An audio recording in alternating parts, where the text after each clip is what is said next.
लो जी, तरबूज देख सकते हैं, क्वालिटी आपके सामने है, बढ़िया माल देखने को मिल रहे हैं और सामने गाड़ी है। तो लेते हैं आज का अपडेट। कैसे हो सर? बढ़िया सर, बढ़िया। मार्केट कैसा रहा आज? मार्केट बढ़िया चल रहा है। तरबूज में तो ग्राहकी है, गिरा के बाकी खरबूज में तो मार्केट डाउन है। तरबूज में मार्केट डाउन। हाँ, खरबूज की तरबूज में है गिरा की, तरबूज में तो सही है, क्योंकि तरबूज सभी रेटों का है। बिल्कुल। 4 रुपए से लेकर 10 रुपए तक का माल मिल जाएगा आपको। 4 से 10 रुपए का मार्केट है। ये कौन सी वैरायटी है सर? ये देख लो, हाई बॉक्स है। हाई बॉक्स है और क्वालिटी बढ़िया है।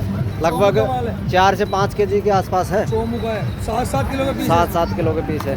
इसका बाजार ऊपर में 10 रुपए है। 10 रुपए फाइनल बाजार। और आज उसकी बात करें तो अपने रामदरी की रामधारी अब मेरे पास में था, लेकिन माल कम था, 2 ही टन माल था बस। क्या बाजार चले उसके? भाई यार 12 रुपए 11 उसका 11-12 रुपए के आसपास। माल ही नहीं, रामधारी आ ही नहीं रहा।